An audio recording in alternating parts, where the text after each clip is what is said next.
စစ်အာဏာရှင်တွေကဦးဇင်းတို့ဘုံကြီးတွေကိုဖျက်ဆီးထားတာတို့ကကာလကြာခဲ့ပြီအနိကဆုံးပြောရရင်တော့ဒါ1990ပြည့်တပိတ်တွေကသူတို့ကအချိမဟန်လို့ဖျက်ဆီးပြစ်တာပဲ1990ပြည့်တပိတ်မန္တလေးမှာဒါစတဲ့တန်ဃာတော်တွေဆွမ်းလောင်းပွဲကြီးကိုဖျက်ဆီးတဲ့အခါမှာမန္တလေးကစပြီးတော့တပိတ်မှောက်လိုက်တဲ့အချိန်မှာဦးဇင်းတို့တိုင်းပြည်လုံးတပိတ်မှောက်တဲ့စစ်အာဏာရှင်ကိုလုံးဝလက်မခံတော့အဲ့တော့တပိတ်မှောက်တဲ့တန်ဃာမှန်သမျှကိုသူတို့ကဘာလုပ်ပြစ်လဲဆိုအကုန်ဖမ်းပြစ်တယ်တိပိဋကဒရတွေကစအကုန်လုံးဖမ်းဆီးတယ်ထောင်ချတယ်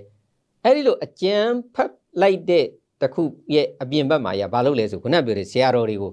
နော်အရင်တော့ဘုန်းကြီးကျောင်းတွေမှာတီဝီတို့နှလုံးတိုင်းတွေသုံးလုံးတိုင်းတွေဘာရှိတာမဟုတ်ဘူးအဲ့ဒါဘုန်းကြီးကျောင်းတွေကိုအကုန်လုံးခွင့်ပြုလာတယ်တီဝီတွေလှူပစ်လာတယ်နှလုံးတိုင်းတွေသုံးလုံးတိုင်းတွေလှုပ်ခွင့်တွေပေးလာတယ်ဒါကဘာလဲဆိုရင်ခုနပြောတဲ့ဘုန်းကြီးလူတွေအံ့မောင်ကိုတို့ကဘုန်းကြီးတွေကိုထိန်းရင်ဘယ်လိုလုပ်ရမလဲဆိုအမေကိုပြစ်ကြွေလာပြီဆိုတာအဲ့တော့ဘွဲလိုချင်ဘွဲတွေအကုန်လုံးပေးတယ်နော်ကျောင်းပါမစ်ပြီးကျူပုံသာဆွဲလိုက်ခုနပြောခဲ့တဲ့ဘီလက်မြေတစ်တန်အကုန်လုံးတို့ကထုတ်ပေးတယ်မိမလာရှုပ်ချင်တဲ့လောက်ရှုပ်တို့မသိကြအောင်စောင်းနေတယ်တို့ခိုင်းလို့ရရင်ပြီးရောဟေးဆိုတော့ဘုန်းကြီးတွေကိုခုနပြောခဲ့တဲ့လက်လာပတ်တွေနဲ့ဖျက်ဆီးပလိုက်တယ်အဲ့ဒီကနေပြီးတော့တို့ကဖျက်ဆီးလာလိုက်တာဟာ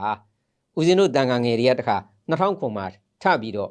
ဆန္ဒပြကြတယ်နော်ပြည်သူလူထုတွေခုနပြောတဲ့အငတ်ဘေးတွေဆက်ရောက်လာတဲ့ကုန်စည်နှုန်းတွေစမတန်မြင့်လာတဲ့အခါမှာအဲ့ဒီမှာလည်းပဲတပိတ်မှောက်တဲ့အခါမှာလည်းတခါကြီးမြင်တဲ့အတိုင်းပဲတပိတ်မှောက်တဲ့တန်ခါတော်တွေအားလုံးကိုငွေကြံရန်ကြောင်းလို့ဟေးဆိုရင်ကျောင်းထဲမှာဝရင်ထုတ်တွေနဲ့ရိုက်နော်ကားပေါ်ပြစ်တင်အကုန်လုံးမှာပြန်လုံမူတာတွေလည်းနေတာမှမဟုတ်တာချောင်းတွေမျောလာနော်သူတို့တက်ပြစ်တယ်တစ်ဖက်ကအကြမ်းဖက်တစ်ဖက်ကကြတော့သူတို့က2009ရှီဝါရောင်ကြီးရဲ့တန်နိုင်ငံလုံးဆန္ဒပြမှုကြီးတကဘာလုံးကိုလွင့်လာတဲ့အချိန်မှာဘုန်းကြီးတွေကိုသူကလုံးဝမကြိုက်တော့ဘူးအညိုးနဲ့အဲ့ဒီမှာသူကဘာလုပ်လဲဆိုဘုန်းကြီးတွေကို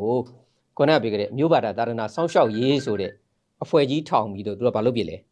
ဒီဖြက်စီးခြင်းကိုလုပ်တာပေါ့ဗျာနော်အဲ့ဒီကကြတော့ဘုန်းကြီးတွေကဒီခေါင်းစဉ်လေးကိုကြိုက်သွားကြတယ်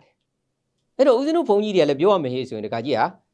ပညာရေးကဒါရေးတာမှဒါဖတ်ဒါကြက်တွေပဲများတယ်ဘုန်းတော်ကမစင်သားဘူး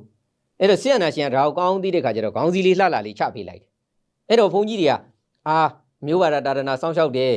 အဲ့တော့ဆရာနာရှင်ကလိုအပ်တဲ့မြပေါ့ဗျာနောက်ကတော့သူကလည်းပတ်စံတိုင်းပြည်ခိုးထားတယ်အများကြီးရှိတဲ့ခါကျတော့အဲ့ဒါတွေနဲ့သူတို့က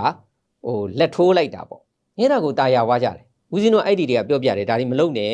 ဒါတွေကအန်ရအများကြီးရှိတယ်ဆိုတဲ့ခါကျတော့သူတို့ကအဲ့ဒီမှာဘာသာကြားအစ္စလမ်မုန်းတီးရေးတွေကိုသူကအကွက်ကြကြလှုပ်လာတယ်နော်သူတို့စာအုပ်တွေအများကြီးထုတ်တယ်အဲ့တော့ဦးဇင်းတို့ရဟန်းတန်ခါငယ်တွေဘာမှမသိဘူးလေတီတကူတို့လိုပုံကိုယ်တွေခေါင်းပြခဲ့တဲ့ဝီရသူတို့လိုနာမည်ကြီးတွေ